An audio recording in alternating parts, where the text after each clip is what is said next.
அவர் இங்கே இல்லை, தாம் சொன்னபடியே உயிர்த்தெழுந்தார்.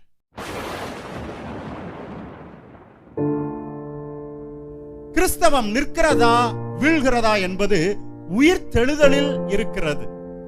இயேசு உயிரோட வரலன்னா நீங்க இவ்வளவு நம்பிக்கையா இருக்கிறதெல்லாம் வேஸ்ட். ஏன்னா அவரே உயிரோட இல்ல. நீங்க நம்புறீங்க, ஜெபம் பண்றீங்க, அவர் மேல நம்பிக்கை வைக்கிறீங்க, பாவம் பண்ணீங்கன்னு கேக்குறீங்க. அவர் உயிரோடு இல்லை என்றால் உங்கள் நம்பிக்கை வீண். இந்த இயேசு உயிர்த்தெழுந்திருக்கிறார், உண்மைதான். இந்த இயேசு உயிர்த்தெழுந்திருக்கிறார் என்பது இன்றைக்கு கற்றுக் கொடுக்கக்கூடிய சத்தியங்கள் என்ன?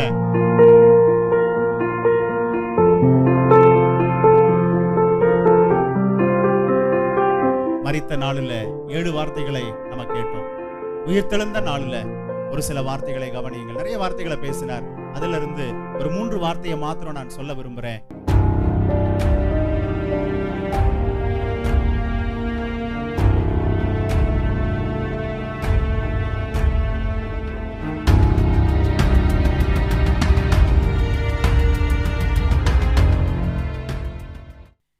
இயேசுவை சிலுவையில் அறைய முடியுமா என்கிற ஒரு கேள்வி இருந்தது.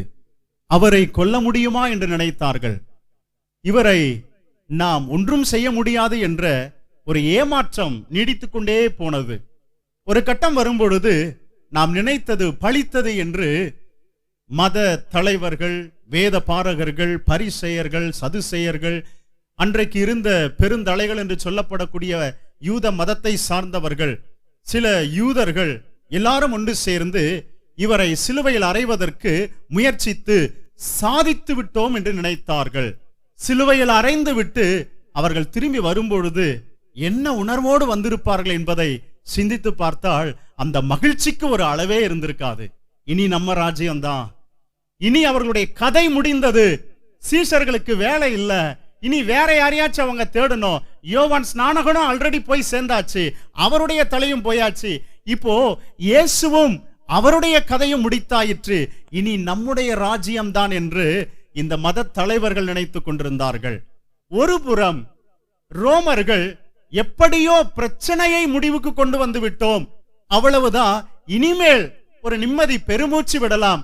என்னை கேள்வி கேட்கிறதற்கு ரோமாபுரி பட்டணத்தில் இருந்து எனக்கு ஒரு தகவல் வருவதற்கு வாய்ப்பு இல்லை. என்ன ஆளுகை செய்கிறாய், என்ன நீ நாட்டை ஆளுகை செய்கிறாய், தவறாய் செய்கிறாய் என்று என்னை எடுத்துவிட்டு இன்னொருவரை போட்டு விடுவார்களோ, அப்படிப்பட்ட ஒரு சூழ்நிலை எனக்கும் இல்லை என்கிற ஒரு அவரும் ஒரு பெருமூச்சு விட்டு இருக்கக்கூடிய ஒரு சூழ்நிலை. இப்பக்கம் பார்த்தால் சீஷர்கள் இயேசுவை பிடித்து விட்டார்கள். என்ன செய்வது? ஒரு சீடனும் தற்கொலையிட்டு அவனும் செத்து போய்விட்டான். ஒருவரை பார்த்தால் லீடர்னு நம்ம நினைச்சிட்டு இருந்தோம், பேதுருவும் இயேசுவை மறுதலித்து விட்டு அவனும் போய்விட்டான். மீதமாயிருக்கிற நம்ம என்ன செய்ய போறோம் என்று யோசித்துக் கொண்டிருந்தார்கள். அவர்கள் பயந்து போய் அவர்கள் ஒரு அறையிலே அவர்கள் இருந்தார்கள் என்று வேதவசனம் சொல்லுகிறது. அவரை நம்பின ஜனங்கள், அவருடைய நன்மையை பெற்ற ஜனங்கள் ஒரு பெரிய ஏமாற்றத்தோடு காணப்பட்டார்கள். நல்ல மனுஷயா, அவரை கொன்னுட்டாங்க, என் பிள்ளைக்கு உடம்பு சரியில்லாதப்ப அவர்கிட்ட தான் கூட்டிட்டு போனேன், இயேசு சுகமாக்கினார் தெரியுமா, என் பிள்ளை ஏசப்பா தொட்டாரு, அந்த இயேசு என் பிள்ளைக்கு இருந்த பிசாசை துரத்தி விட்டாரு, குருடனா இருந்தான் என் வீட்டுக்காரன், அவனுடைய குருடனை ஆண்டவர் சுகப்படுத்தினார், சப்பானியா இருந்தாங்க நடக்க செய்தாரு, இந்த வீதியில் அவர் போனாரு. இப்படி சில நினைவுகளோடு மக்கள் ஒரு விதமான சோகத்தோடு ஒரு கூட்டம் காணப்பட்டது. வெள்ளிக்கிழமை போனது, சனிக்கிழமையும் போனது, ஞாயிற்றுக்கிழமை விடிந்து வருகிறது. இந்த சூழ்நிலையில ஆண்டவராகிய இயேசு கிறிஸ்து தாம் சொன்னபடியே 3ஆம் நாளில் அவர் ஜெயித்து உயிரோடு கூட அவர் எழுந்து வந்து தான் உயிருள்ளவர் என்பதை அவர் ஒவ்வொரு இடத்திலே அவர் காட்சி தர ஆரம்பித்தார். வரலாற்றிலே நடைபெறாத ஒரு காரியம், ஆனால் கர்த்தர் உயிரோடு எழுந்து அதை நிரூபித்து காண்பித்தார்.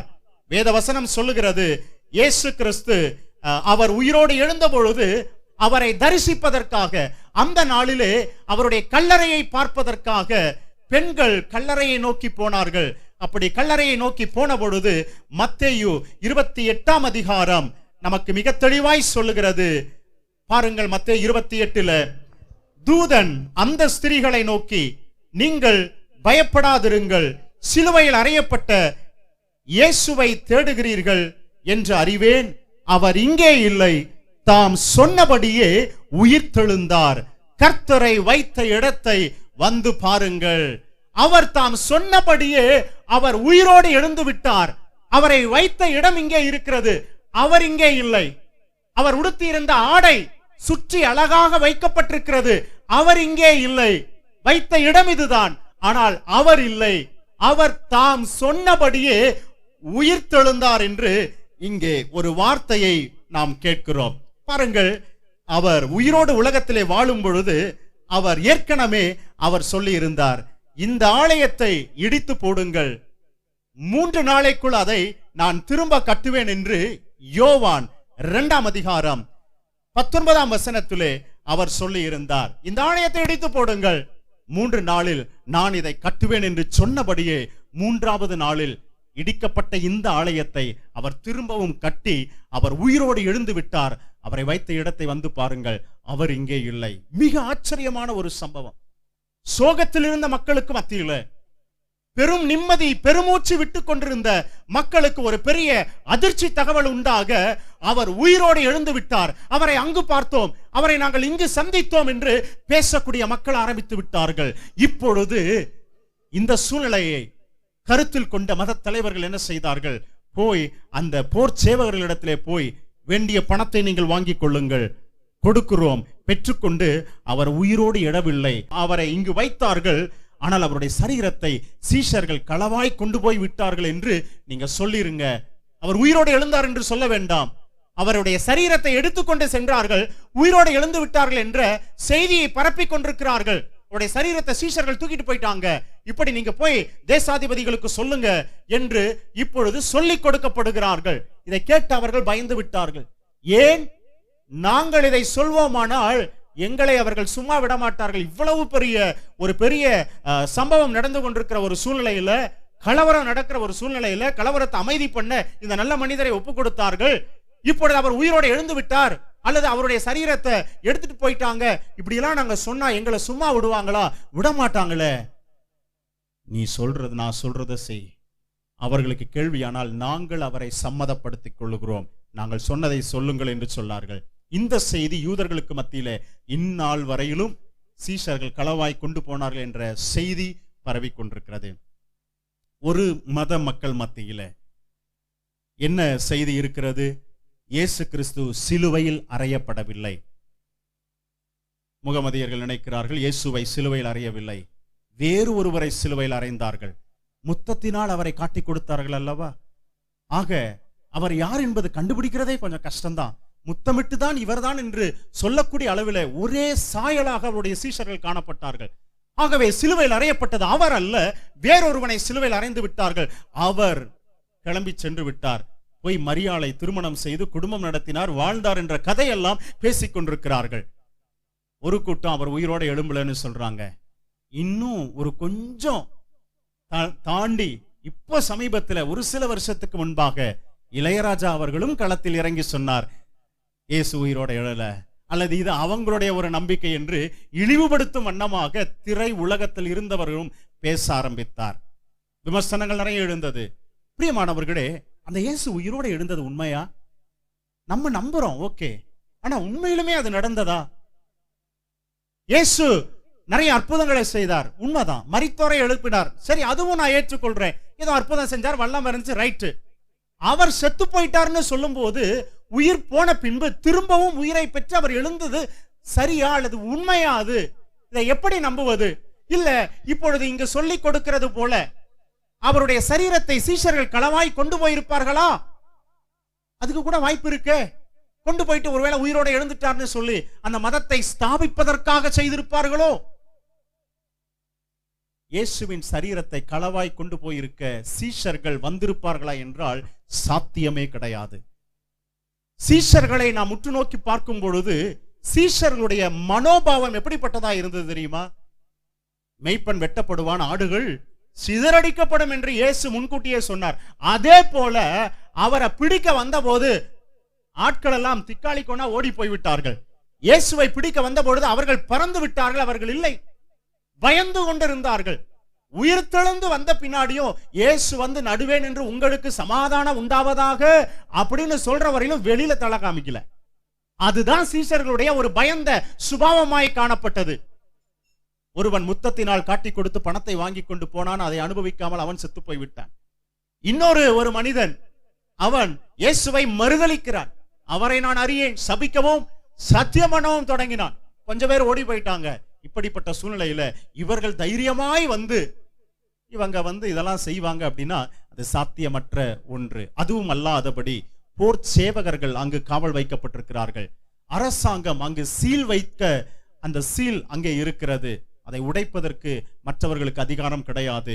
இப்பொழுது ஒரு பெரிய சம்பவம் நடந்து அவரையே கொன்று விட்டார்கள். அவருடைய சரீரத்தை கொண்டு போய் இப்ப அவர் மரிச்சிட்டாரு, ஆனா உயிரோட எழுந்துட்டாருன்னு திரும்பவும் நாங்க நின்னா மறுபடியும் எங்களை விடுவாங்களா? சும்மா கண்டிப்பா விட மாட்டாங்க. அப்பயே அவரோடு கூட இருக்கிறவர்கள், இவனும் அவரோடு கூட இருந்தவன் தான் அல்லவா, ஓடிவிட்டான்.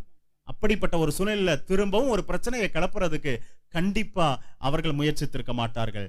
சரி, வேற யார் அங்க இருந்தாங்க? யூதர்கள் அங்க இருந்தாங்க, சீஷர்கள் இருந்தாங்க, யூதர்கள். இந்த யூத மக்கள் இயேசுவை எடுத்திருப்பார்களா சரீரத்தை? அதற்கு வாய்ப்பு உண்டா என்று பார்த்தால் யூதர்களும் அந்த சரீரத்தை எடுப்பதற்கு வாய்ப்புகள் இல்லை. ஏன்? யூதர்களை ரெண்டு வகையா நம்ம பிரிக்கலாம். ஒண்ணு, இல்லங்க அவர் மேல நம்பிக்கை வச்சு அவர் மேல அன்பா இருந்தவங்க ஒருவேளை எடுத்துட்டு போயிருந்திருக்கலாம், அவர் மேல விசுவாசமா இருந்தவங்க எடுத்துட்டு போயிருக்கலாம். அப்படி அவர் மேல் அன்பு வைத்து விசுவாசித்திருப்பார்களானால், அவர் சொன்ன வார்த்தையை விசுவாசித்து அவர்கள் இருந்திருப்பார்களானால் அவர்கள் தைரியத்தோடு வீட்டில் அமர்ந்திருப்பார்கள். 3 நாளைக்கு பின்பு நான் கட்டுவேன் என்று அவர் சொல்லி இருக்கிறார். அவர் நிச்சயமாக எழும்பி வருவார் என்று அந்த செய்தி தான் பெருசா இருக்கும் என்பதற்காக அவர்கள் அந்த நாளுக்காக உண்மையான மெய் விசுவாசிகளாய் இருந்த யூதர்கள் காத்திருந்திருப்பார்கள். சரி, விசுவாசிக்காத யூதர்கள் அங்க இருந்தாங்களே, அவங்க எடுத்திருப்பார்களா? அவர்களும் எடுத்திருக்க வாய்ப்பு இல்லை. ஏனென்றால் அவரை விசுவாசிக்காதவர்கள் தான் அவரை சிலுவையில் அறையும், பரபாசை விடுதலையாக்கும் என்று கூச்சல் போட்டு இயேசுவை சிலுவையில ஏத்தினதே இந்த யூதர்கள் தான். அப்போ இந்த யூதர்கள் இயேசுவை சிலுவையில் அறைந்து விட்டு பிறகு அந்த சரீரத்தை எடுத்துட்டு வந்து அவங்க தான் காவல் வைத்திருக்கிறார்கள். மத தலைவர்கள் நீங்களே காவல் வைத்துக் கொள்ளுங்கள் என்று சொன்னார்கள். அப்ப அவங்களே சரீரத்தை எடுத்துட்டு போயிட்டு திரும்ப அவர் உயிரோடு எழுந்துட்டார்னா இது முட்டாள்தனமான ஒரு காரியம். அவங்க தான் முடிவுக்கு கொண்டு வரணும்னு நினைக்கிறாங்க. திரும்பவும் அந்த கதையை ஆரம்பிக்க அவர்கள் அதை செய்திருக்க மாட்டார்கள். வேற யார் அங்க இருந்தாங்க? வேறு அங்க இருந்தது ரோமர்கள், ஆளுகை செய்யக்கூடியவர்கள். ஆளுகை செய்கிறவர்கள் அமைதிக்காகத்தான் இந்த வேலையவே அவங்க செஞ்சாங்க. முடிஞ்ச வரையில் அவரை காப்பாற்றணும்னு நினைச்சாங்க. பல குற்ற விசாரணைகள் முடியல, கடைசியா ஒண்ணுமே வழி இல்லைன்னு சொல்லும் போதுதான் சரி அவங்களை சிலுவையில் அறையுங்கள் என்று ஒப்பு கொடுத்தார்கள். ஏன்னா ரோமர்களுடைய காலத்துல அவங்க சில ஆட்களை வைத்து அந்த நாட்டை ஆளுகை செய்து கொண்டிருந்தார்கள். அப்படி ஆளுகை செய்யும் பொழுது அமைதியா சமாதானமா கொண்டு போகணும். அப்படி அமைதி இல்ல, சீர்குலைந்து போகுமானால் மேல இருந்து கேள்வி வரும். அப்ப ஏன் இந்த ஒரு குழப்பத்துக்கு உங்களால முற்றுப்புள்ளி வைக்க முடியவில்லை என்ற கேள்வி வரும். ஆகவேதான் அவர்கள் இந்த இயேசுவையே சிலுவையில் அறைகிறதுக்கு ஒப்பு கொடுத்தாங்க ரோமர்கள். ஆக இப்படிப்பட்ட ஒரு சூழ்நிலையில திரும்பவும் சிலுவையில் அறைய ஒப்பு கொடுத்துட்டு மறுபடியும் அந்த இயேசுவை வெளியே கொண்டு வந்து வச்சுட்டு அவர் உயிரோடு எழுந்தாரியான்னு சொன்னா திரும்பவும் கலவரம் தான் நாட்டில் நடக்கும். ஆக இந்த காரியத்தை ரோமர்கள் செய்திருக்க வாய்ப்பு இல்லை, போர் சேவகர்களும் செய்திருக்க வாய்ப்பில்லை. பாதுகாப்புக்காக அவர்கள் அங்கு இருக்கிறார்கள், அரசாங்கம் சீல் வைத்திருக்கிறது. ஆக இயேசு உயிரோடு எழுந்தார் என்பதுதான் உண்மையான சம்பவமாய் காணப்படுகிறது. அந்த இயேசு உயிரோடு கூட எழுந்ததற்கு அங்கு கண்மலைகள் வெடித்ததற்கான ஆதாரங்கள் காணப்படுகிறது. மேலுமாக அந்த இயேசு உயிரோடு எழுந்திருக்கிறார் என்பதை உறுதிப்படுத்தும் வண்ணமாக திறந்து வைக்கப்பட்ட கல்லறை ஆதாரமாக காணப்படுகிறது. இயேசு உயிர் தெழுந்தார் என்பதுதான் உண்மையான ஒரு சம்பவம். இந்த இயேசு உயிர் தெழுந்திருக்கிறார் என்பது நமக்கு சொல்லித்தரக்கூடிய சத்தியங்கள் என்ன? இந்த இயேசு உயிர் தெழுந்திருக்கிறார் உண்மைதான். இந்த இயேசு உயிர் தெழுந்திருக்கிறார் என்பது இன்றைக்கு கற்றுக் கொடுக்கக்கூடிய சத்தியங்கள் என்ன? முதலாவதாக, கிறிஸ்தவம் நிற்கிறதா வீழ்கிறதா என்பது உயிர் தெழுதலில் இருக்கிறது. கிறிஸ்தவம் அப்படின்னு ஒண்ணு இருக்குதா இல்லையா என்பது உயிர் தெழுதலில் தான் இருக்கிறது. 1 கொரிந்தியர் 15ஆம் அதிகாரம் 12 முதல் 17 வசனங்களை நாம் வாசித்து பார்க்கும் பொழுது அப்போஸ்தலனாகிய பவுல் மிக அழகாக சொல்லுகிறார். 1 கொரிந்தியர் 15 12 முதல் 17 வரை, கிறிஸ்து மரித்தோரில் இருந்து எழுந்தார் என்று பிரசங்கிக்கப்பட்டிருக்க மரித்தோரின் உயிர்த்தெழுதல் இல்லை என்று உங்களில் சிலர் எப்படி சொல்லலாம்?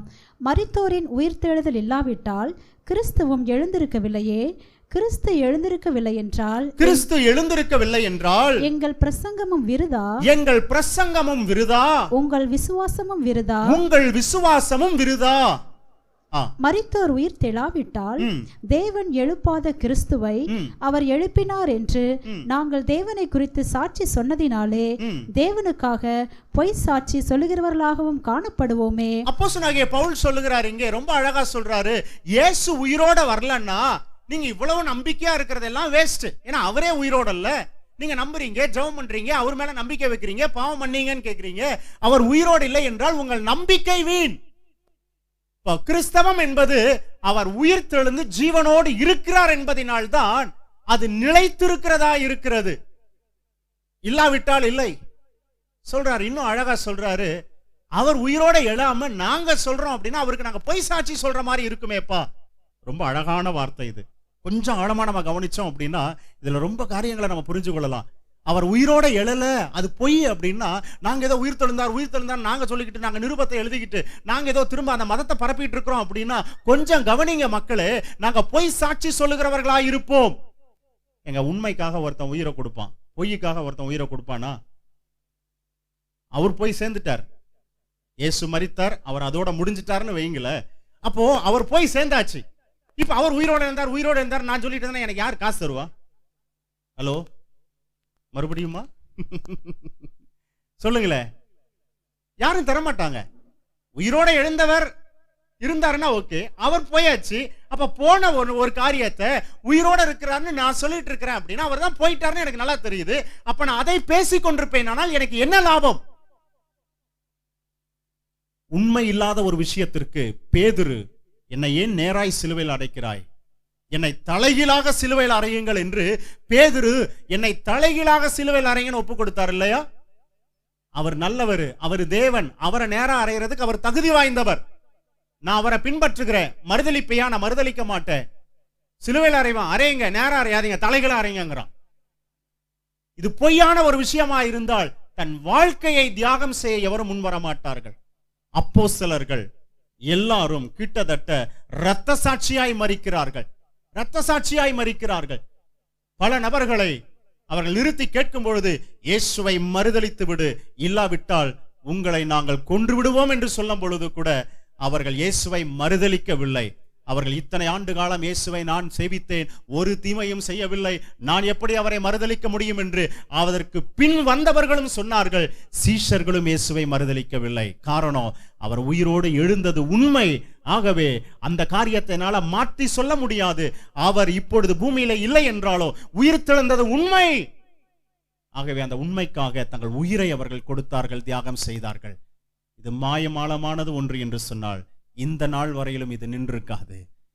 கிறிஸ்தவம் நிற்கிறது என்று சொன்னால் அது இயேசு கிறிஸ்துவனுடைய உயிர்த்தெழுதலே அதற்கு காரணமாய் இருக்கிறது. இயேசு கிறிஸ்து உயிர்த்தெழவில்லை என்று சொன்னால் கிறிஸ்தவம் அப்படிங்கிற ஒண்ணு இருக்காது. நம்ம நம்புற நம்பிக்கையெல்லாம் வேஸ்ட். இப்ப நீங்க ஜெபம் பண்றீங்க, கர்த்தர் கேட்பார்னு நம்பிக்கை நமக்கு இல்ல. நம்ம பேசிட்டு இருக்கிறோம் இல்லை. ஏதோ ஒரு கல்லறையில போய் மரித்தவங்களை அடக்கம் பண்ணி இருக்கிற இடத்துல போய் எதையோ ஒன்று சொல்லிட்டு, எதையோ ஒன்று நினைச்சுக்கிட்டு, எதையோ ஒன்று பேசிக்கிட்டு வராங்க இல்லையா? அந்த மாதிரி அது மாறிவிடுகிறது. ஆனால் திறந்து வைக்கப்பட்ட கல்லறை ஆகிய அதிலிருந்து உயிர்த்தெழுந்த இயேசுவை நாம் ஆராதித்து வருகிறோம். நம்முடைய விசுவாசம், நம்முடைய நம்பிக்கை அது உண்மையானதாக இருப்பதற்கு இதுதான் காரணமாய் இருக்கிறது. பாருங்கள், அதே 1 கொரிந்தியர் 15 நம்ம வாசிக்க முடியும். அந்த இயேசு கிறிஸ்து அவர் மரித்து உயிர்த்தெழவில்லை என்று சொன்னால் நாம் இன்னும் நம்முடைய பாவத்தில் இருந்திருப்போம். அந்த இயேசு உயிரோடு வந்ததினால்தான் நம்முடைய பாவம் மன்னிக்கப்பட்டது. அந்த உயிர்த்தெழுந்த இயேசு உயிர்த்தெழுந்ததனுடைய முக்கியத்துவம் என்ன? அந்த உயிர்த்தெழுந்ததினால் என்னுடைய பாவம் மன்னிக்கப்பட்டிருக்கிறது. கிறிஸ்தவம் நிற்கிறது. இரண்டாவது, என்னுடைய பாவம் மன்னிக்கப்பட்டிருக்கிறதுக்கு காரணம் கிறிஸ்து உயிரோடு கூட எழுந்ததினால்தான் என்னுடைய பாவம் மன்னிக்கப்பட்டிருக்கிறது. என் பாவங்களை சுமந்து அவர் கல்வாரி சிலுவையில அவர் அடிக்கப்பட்டு அவர் தீர்த்த பொழுது அவர் திரும்ப உயிரோடு எழவில்லையானால் என்னுடைய பாவங்கள் மன்னிக்கப்பட்டிருக்காது. என்னுடைய பாவம் மன்னிக்கப்பட்டதுக்கு காரணம் அந்த இயேசு உயிரோடு எழுந்தது. நான் இன்றைக்கு நம்புவதற்கு என் விசுவாசத்திற்கு காரணம் அவர் உயிரோடு எழுந்ததுதான்.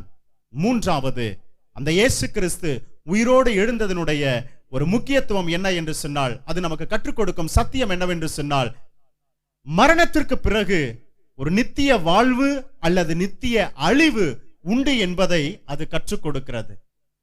மரித்தார், ஆனால் மீண்டுமாய் உயிரோடு வந்தார் என்பதை பார்க்கும் பொழுது, அப்ப மரணத்துக்கு அப்புறம் திரும்பவும் ஒரு வாழ்க்கை இருக்கிறது, அது இவரால முடியுது.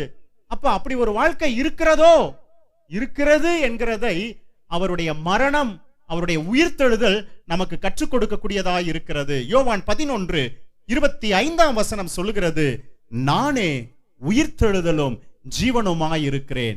ஆண்டவர் சொல்லுகிறார், நானே உயிர்த்தெழுதலும் ஜீவனுமாக இருக்கிறேன் என்று ஆண்டவர் சொல்லுகிறார். அவர் உயிரோடு எழுந்து வந்ததினால் மரணத்துக்கு அப்புறம் இன்னொரு வாழ்க்கை உண்டு என்கிற ஒரு நம்பிக்கையை நமக்கு தருகிறது. நான் மரிப்பேன், ஆனா திரும்ப உயிரோடு எழும்புவேன் அப்படிங்கிற நம்பிக்கை இயேசு உயிர்த்தெழுந்ததினால் எனக்கு கிடைத்திருக்கிறது.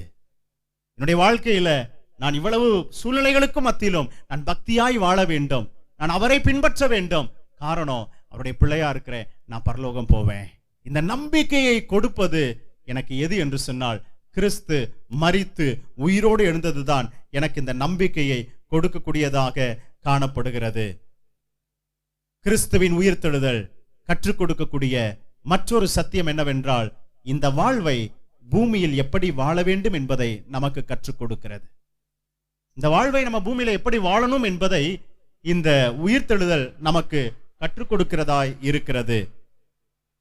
பிரசங்கி 12:13-14 வாசிக்கலாமா?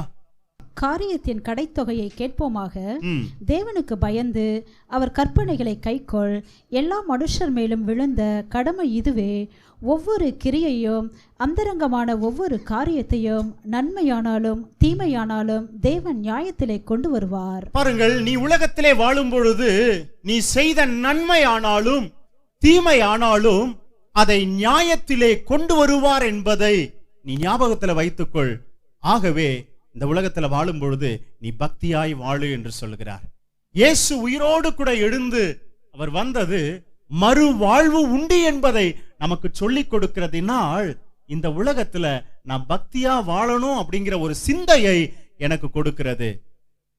எபிரேயர் புஸ்தகம் ரொம்ப அழகாய் சொல்லுகிறது, மனிதன் ஒரே தரம் மரிப்பதும் பின்பு நியாய தீர்ப்பு அடைவதும் மனுஷனுக்கு நியமிக்கப்பட்டிருக்கிறது அப்படிங்கிறார். மனுஷனுக்கு நியமிக்கப்பட்டிருக்கிறது. மனிதன் பிறக்கிறான், மரிக்கிறான், அதன் பின்பு நியாய தீர்ப்பு என்ற ஒன்று உண்டு.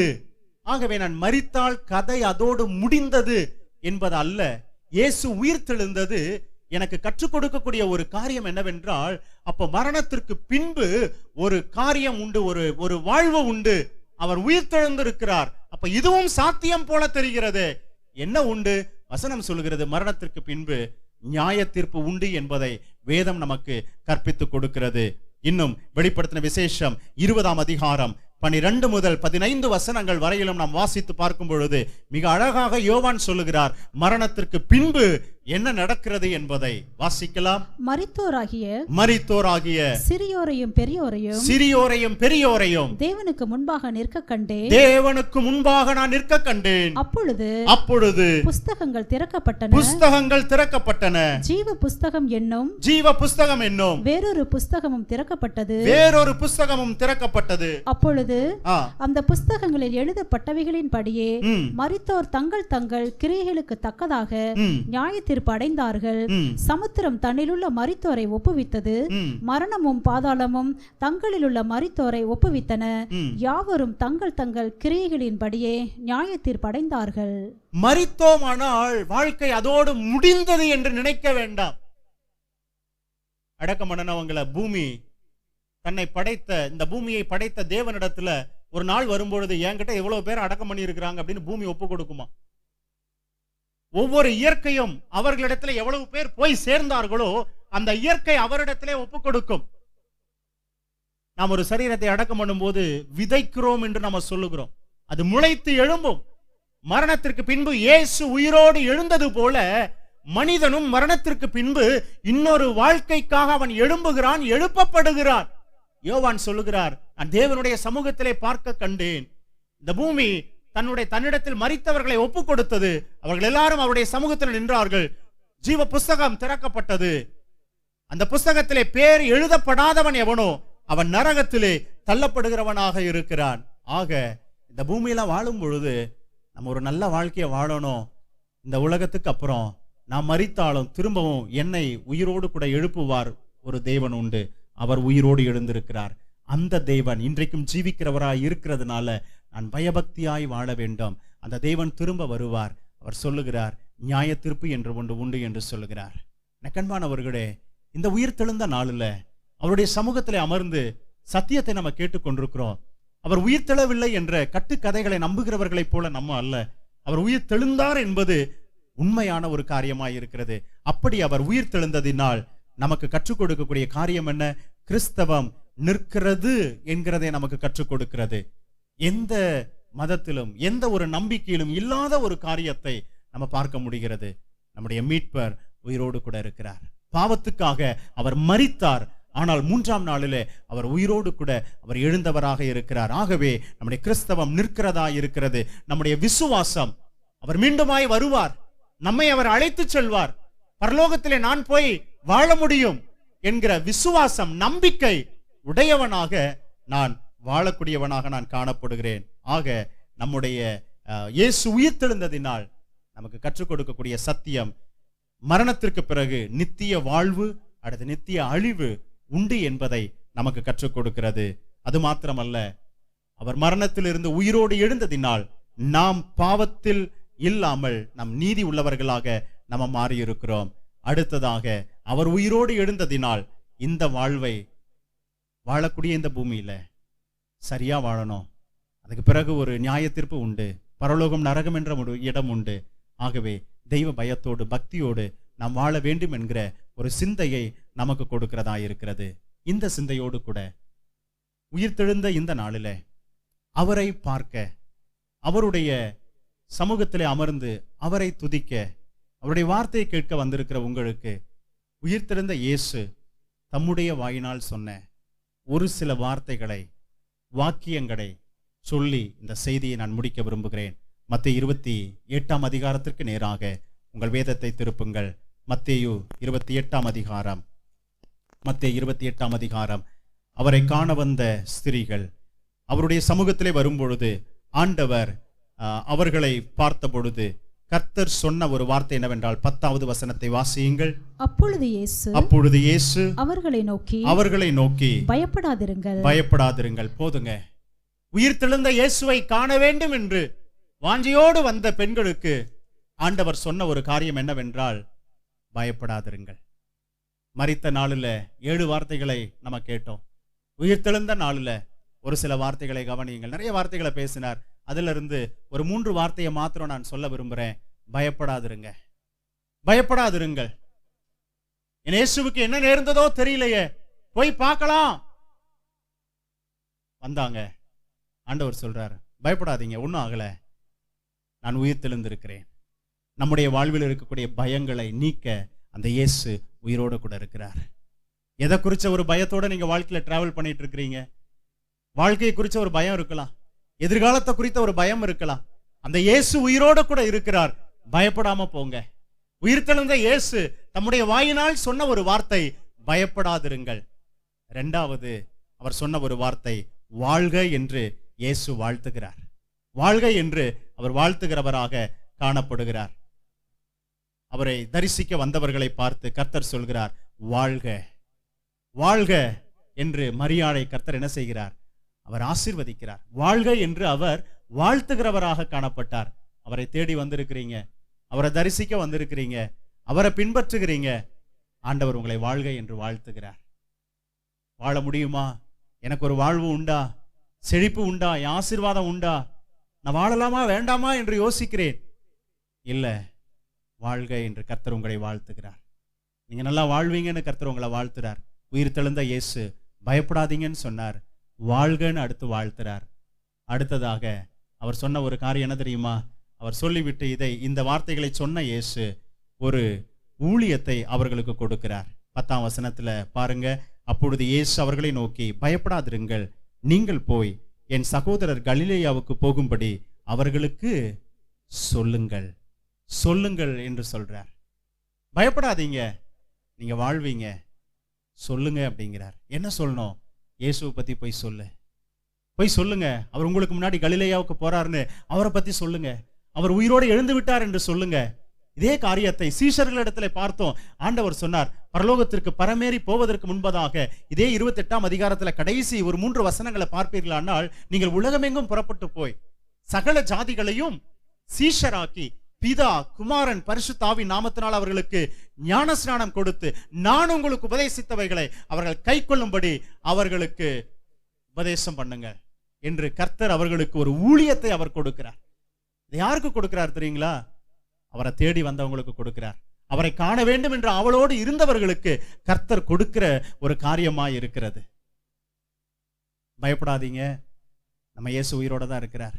எல்லாம் முடிஞ்சிச்சுன்னு ஒருவேளை மனுஷன் சொல்லலாம், இனிதான் ஆரம்பிக்க போகுது, அவ்வளவுதான், இனிமேல் வாழ்க்கையில வாய்ப்பே கிடையாதுப்பா உனக்குன்னு சொல்லலாம். ஆனா உயிர் தெழுந்த இயேசுவின் வல்லமை என் வாழ்க்கையில் இருக்கிறது. அந்த இயேசு மரித்து போன ஒன்றுமில்லாத காரியங்களையும் அவர் உயிர் பெற்று நரம்புகளை கொடுத்து சதைகளை கொடுத்து ஒரு மனிதனாக உயிர் பெறச் செய்ய ஆண்டவர் வல்லமை உடையவராய் இருக்கிறார். தன் சரீரத்தை இடித்து போடுங்கள், 3 நாளைக்குள் கட்டுவேன் என்று தைரியமாய் சொல்லி அந்த காரியத்தை சாதித்த இயேசு என்னோட கூட இருக்கிறார். என்னை அவர் நேசிக்கிறார். எனக்காக உயிரையே கொடுத்த ஆண்டவர் என்னோட கூட இருக்கிறார். இடிந்து போன முடிந்து போன எல்லா காரியங்களையும் அவர் கட்டி எழுப்ப அவர் போதுமானவர். I will not fear. நான் பயப்பட மாட்டேன். மனுஷன் தானே சொன்னா, ஆண்டவர் சொல்லலையே இன்னும். பயப்படாதீங்க, நீங்க வாழ்வீங்க. கர்த்தர் உங்களை ஆசீர்வதிக்கிறார். வாழ்க என்று கர்த்தர் உங்களை வாழ்த்துகிறார். ஊழியத்தை கொடுத்திருக்கிறார். சொல்லுங்க, போய் இயேசுவை பத்தி பிறருக்கு சொல்லுங்க. பயத்தில் இருக்கிறவங்களுக்கு, வாழ்க்கையை வாழலாமா வேண்டாமான்னு இருக்கிறவங்களுக்கு இயேசுவை பற்றி சொல்லுங்க. அவர் உயிரோட இருக்கிறார். இந்த இயேசு பார்த்துக் கொள்வார். இயேசுவை பற்றி பிறருக்கு சொல்லுங்க. இதை யாருக்கு தெரியுமா அவர் சொல்றாரு? அவர் வாஞ்சியோட தேடினவங்களுக்கு சொன்னார். அதிகாலையில எழுந்து அவரை போய் பார்க்கணும், தேடணும். அவருடைய சீஷர்களுக்கு கர்த்தர் இந்த வார்த்தையை சொல்றார். உயிரோடு இருக்கும்போது கூட கேட்டார் இல்லையா, நீ என்னிடத்தில் அன்பாய் இருக்கிறாயா? ஆமா ஆண்டவரே இருக்கிறேன். நீ என்னிடத்தில் அன்பாய் இருக்கிறாயா? உண்மையிலுமே நான் அன்பா இருக்கிறேன். ஏன் மறுபடியும் கேட்கிறீங்க? அப்படியானால் என் ஆடுகளை மேய்ப்பாயாக. யாரிடத்துல சொல்றார்? அவரிடத்துல அன்பு வைக்கிறவங்க, அவரை தேடுறவங்க, அவரை பின்பற்றுறவங்க. இந்த சீஷனும் அவரை பின்பற்றுகிறார். அப்ப அவரை தேடி அவரை பின்பற்றி அவருக்கு பின்னாடி விசுவாசித்து போகிற, அவரை தேடி வந்திருக்கிற நம்மை பார்த்து கர்த்தர் சொல்லுகிறார், பயப்படாதீங்க, வாழ்க, நீங்க வாழ்வீங்க. ஒரு நல்ல வாழ்க்கையை கர்த்தர் வச்சிருக்கிறார். 3வது, உங்களுக்கு ஒரு ஊழியத்தை வச்சிருக்கிறேன், என்னை பற்றி மற்றவங்களுக்கு சொல்லுங்கன்னு சொல்றாரு. உங்களை பயப்படாம ஆண்டவர் பார்த்துக்கிறார். வாழ்கன்னு ஆண்டவர் உங்களை வாழ்த்தி ஆசீர்வதிக்கிறார், ஆசீர்வதிச்சு வச்சிருக்கிறார். அவர் சொன்ன காரியத்தை நம்ம செய்வோம். அவருடைய ஊழியத்தை இந்த உலகத்துல செய்வோம். ஆண்டவர் சொல்றார், உலகத்தின் முடிவு பரியந்தம் சகல நாட்களிலும் நான் உங்களோடு கூட இருக்கிறேன். இந்த உயிர்த்தெழுந்த இயேசுவின் இந்த வார்த்தைகளை மனதிலே வைத்துக்கொண்டு நீங்களும் செல்லுங்கள். கர்த்தர் உங்களை வாழ்க என்று வாழ்த்துகிறார். பயப்படாதீங்க, ஒரு ஊழியத்தை கொடுத்திருக்கிறார், அந்த ஊழியத்தை செய்யுங்க. இயேசு உயிர்த்தெழுந்தது நம்முடைய கிறிஸ்தவம் மெய் என்று அதை நிரூபித்து காண்பிக்கிறது. நம்முடைய இயேசு உயிர்த்தெழுந்ததினால் மரணத்திற்கு பிறகு நித்தியமான ஒரு வாழ்க்கை உண்டு என்பதை, நித்திய அழிவு ஒன்று உண்டு என்பதை நமக்கு கற்றுக் கொடுக்கிறது. அது மாத்திரமல்ல, நாம் பாவத்தில் இருந்து விடுபடுவதற்கு அவருடைய உயிர்த்தெழுதல் காரணமாக இருந்தது. இந்த பூமியில பயபக்தியோட வாழணும். நியாய தீர்ப்புன்னு ஒன்று வரும். நான் மறிச்சேன்னா வாழ்க்கை முடிஞ்சிருச்சுன்னு நான் நினைக்கல. மறிச்சாலும் திரும்ப எழுப்பி என்ன பண்ணணும் அந்த நாள்ல அப்படின்னு நான் கேட்கக்கூடிய ஒரு தேவன் உண்டு. ஆகவே பயத்தோடும் பக்தியோடும் அவரை பின்பற்றுவேன் என்று கர்த்தரை நாம் பின்பற்றலாமா?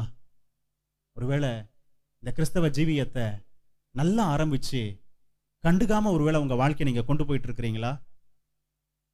நன்றாய் துவங்கினீர்களே, நன்றாய் ஓடினீர்களே, ஏன் இப்பொழுது தோய்வு உங்கள் விசுவாச வாழ்க்கையில? கிறிஸ்தவ வாழ்க்கையில அவ்வளவு ஒரு உற்சாகத்தோடு காணப்பட்டீர்களே, ஏன் சலனமற்றவர்களாய் போய்விட்டீர்கள்? இந்த உயிர்த்தெழுந்த நாள்ல மீண்டும் உங்கள் ஆவிக்குரிய வாழ்க்கையை உயிர் பெற கர்த்தர் ஆவலோடு கூட இருக்கிறார். தேடுங்க வாஞ்சையோட. அதிகாலையில மரியாள் தேடுறா, அவருடைய சமூகத்துக்கு ஓடுறா, கல்லறைக்கு ஓடுறா.